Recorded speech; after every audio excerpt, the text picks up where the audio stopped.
to make sure happens is that you love something. Build leads and build relationship. We start all a business from nothing, and we build them up.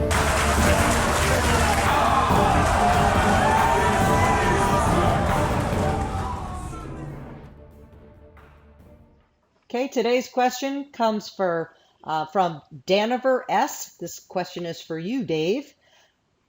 How do you build a team with such limited resources? Not many people really understand the info product world, so it seems a little extra challenging. I also find it really difficult to find people that work really hard and truly believe that something like this can work. Right. Well, first of all, when you build a team, I always say, like, the starting point is start yourself. Do your homework, do your due diligence. Start by kind of experiencing a little bit of what's going on within your business before delegating massively to other people. The first step really is when you start delegating, is to delegate the activities that are time-consuming but also not that expensive, or the tasks that, for example, that would take you a lot of time but you want to get a big return out of it. I'm talking about maybe customer service, for example. You can get some really good quality customer service, for example, through the Philippines, very low cost, and we know it is, like, for entrepreneurs who get started, usually it's a time sucker. So you got to be careful with that. So try to delegate these activities. As your business grows, what I do with every single business that I create is I have a reinvestment plan, all right? So I reinvest the part, every time I make some profit, there's part of this profit that goes to reinvestment in my team. So, for example, is that I identify exactly what I want to do, what I want to keep, what is my 5%, and then, and it's okay after that to be doing other things, but identify what you want to keep and gradually implement outsourcing strategies. So, for example, you want to start outsourcing the copywriting. Well, maybe you outsource with a copywriter if that's what you think will give you the best ROI. So the return on investment is big when it comes to the reinvestment plan and when you get people on board. Now, talking about quality of people, I got to say there's different ways to hire people. I mean, Matt, maybe Matt has a really good strategy. Mine is a bit different, but Matt uses the top grading strategy. Do you want to chime in, Matt, and talk a little bit about it? Sure. First of all, the best strategy is to tap the people that you know, which is Dave's approach, which is great. Ultimately, that's the best one. Your birds of a feather flock together. So, when you find a superstar, they often know other superstars, and it's easy to build your team that way. It's a great place to start, but sometimes that's not enough. So what I do, there's a great site called Upwork.com. It used to be called Odesk. And there's literally hundreds of thousands of people providing their services. And it's kind of like Amazon because there's ratings and things like that. So here's some of the things that I do. I go in there and I search. First of all, I only want people that have 4 stars and above. Second of all, I only want people that have worked at least 400 or 500 hours in the platform. So in other words, if somebody only started last week, they won't even show up in my search.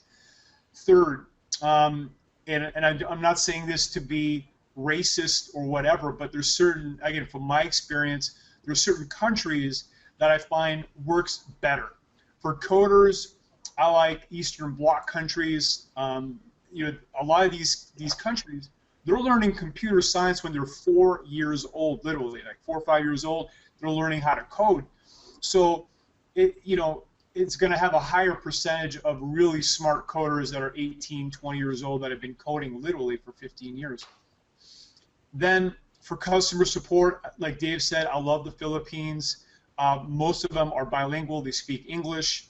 They have a certain mindset about caring about customer service that is very important. So that's where I like to hire people. That being said, there's a lot of value in hiring somebody in your time zone, or at least close to it.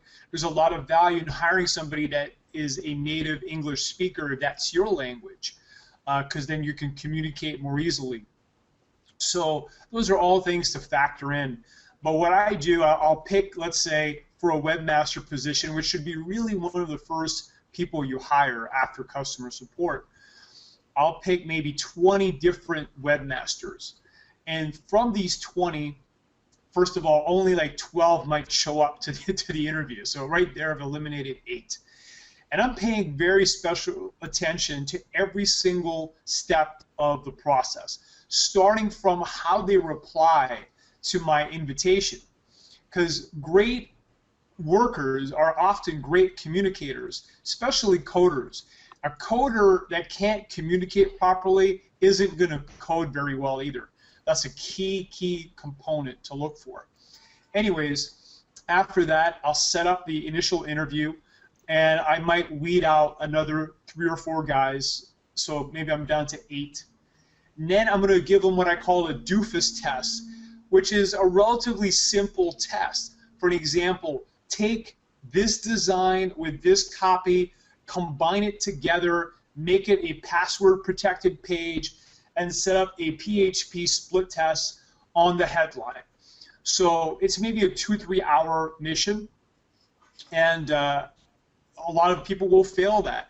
So now I'm down to 3 or 4 guys, and I might give them a bigger task, a more intensive mission, and I might go down to 2.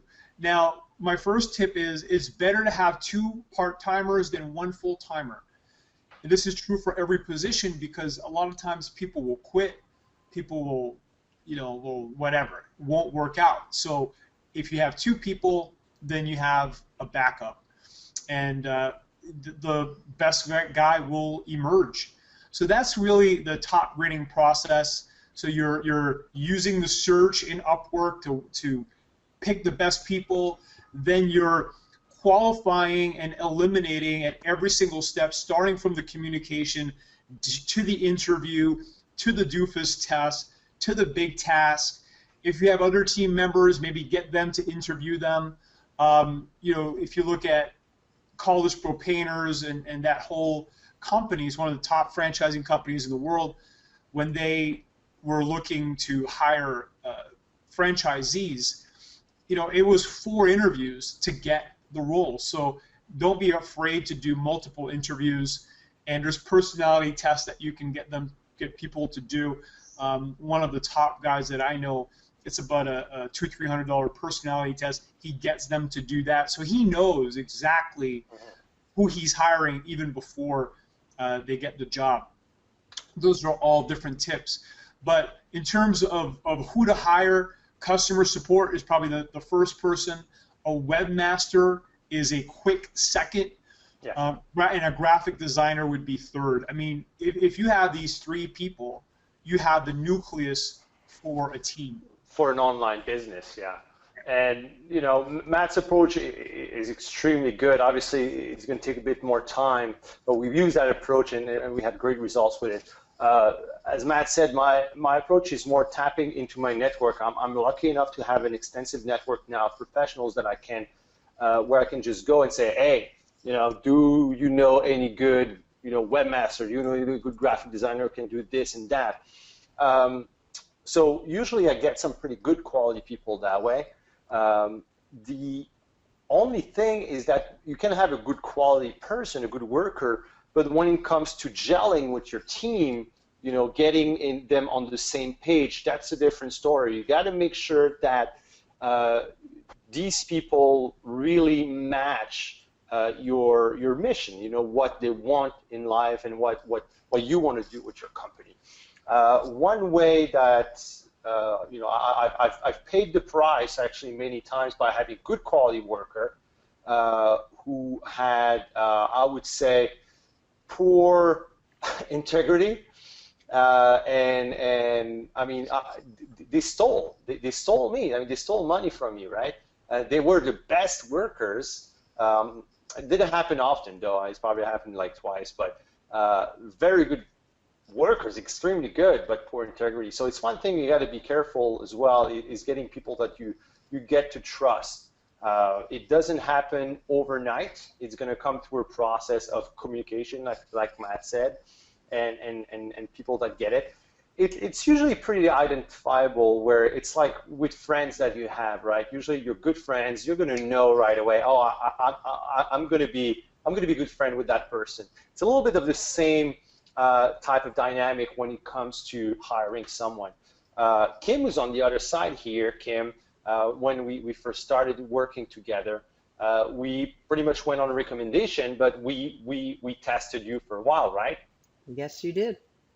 And I enjoyed it. It was Yeah, and the testing was really good, and I think really what I'm getting the most out of what you're saying to me that resonates a lot is the good work ethic, but that you're gelling with the team, because the team that I've watched you guys build, it's like we all really work in the same room, even though we're all around the world together. true. So there needs to be a connection between, for example, marketing and operations, right? You need a cohesion that glues everything together. So once you have the right type of people like that, usually these people will stay because they're going to believe in what you do. That's what's happening with many of our team members, and you develop some kind of very almost like a family, you know what I mean? And one of the things that we identify as well to look for is someone who is resourceful. So if you always have to be behind, okay, your staff or your employees to do stuff, maybe there's something to change. That means they don't have the initiative to get stuff done. You want someone who comes up with idea or takes the initiative to just get things rolling, right? And don't wait for approval for every single micro task that you're throwing at them. Your success is gonna come from these people who really can bring a project to completion without having to hold their hand. With, for example, as Matt says, with his doofus test, he has a very clear, very clear directions.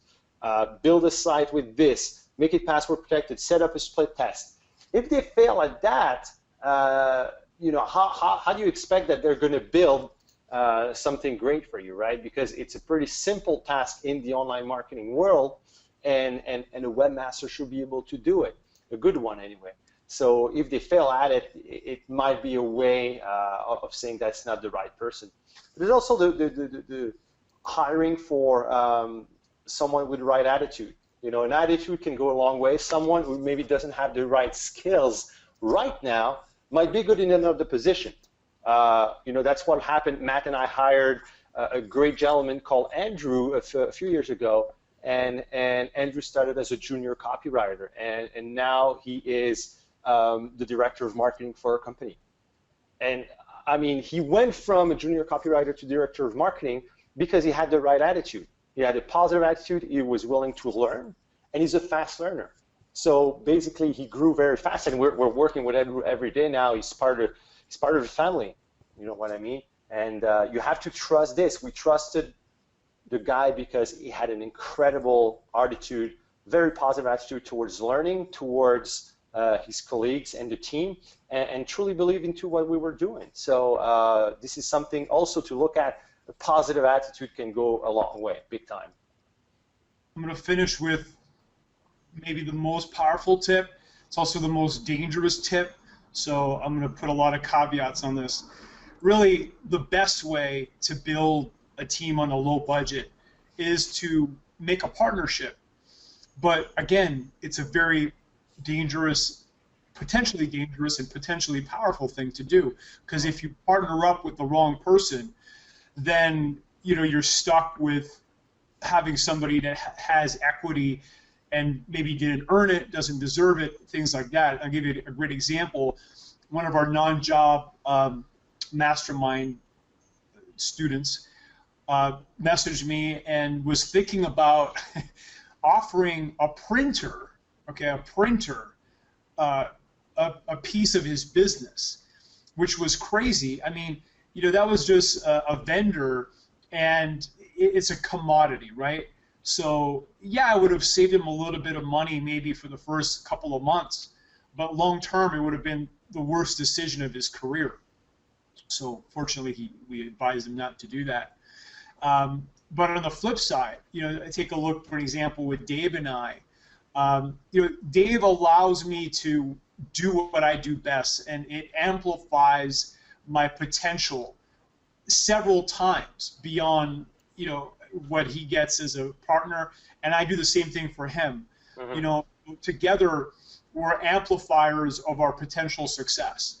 Because I can just do marketing and he executes, so I take care of the marketing for him and he takes care of the execution. That is magic. It's highly complementary. That's the key. You have to find those types of partnerships. And the great thing with a partnership is you're not paying a guy by the hour. Everybody gets paid for results. And that's another great strategy too when you're hiring people that, for example, a copywriter. If you can get a copywriter on board that you're paying for performance only, that's another way to do things on a budget. So, that's might be tougher to do, but if you pay a copywriter, for example, 5% of the gross sales he generates for his funnel, or more, a little bit more sometimes, it reduces the upfront risk for you, and you can maybe get some great work done from him. These people exist. I mean, they're out there, and they're quite. There are a good number of people like that who are willing to work. Put the work up front and work for a commission of the sales or a part of the sale. And one thing, if you do get a partner, I want to expand on that a little bit.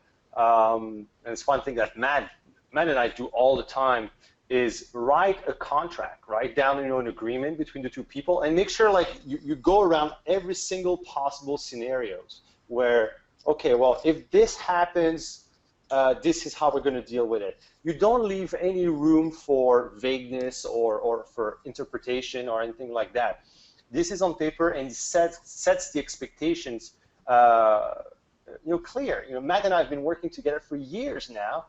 We still do it for any new business that we are getting into because it adds a level of clarity. And it's not a matter of, we trust each other enough now that we could go in business and just verbally agree that, oh, that's what we'll do, right? But it adds an extra layer of clarity.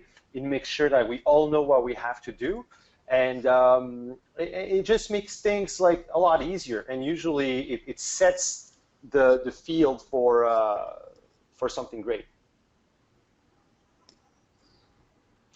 All right, I hope that we went pretty deep on this one. I mean, we went from budget to strategizing and partnerships, but I hope you got a lot of information out of it. And it's a process. It's a process. You're gonna have to kiss some frogs. It will happen. It will happen. Not all of them are princes and princesses, but it will happen. It's just a matter of giving it a chance.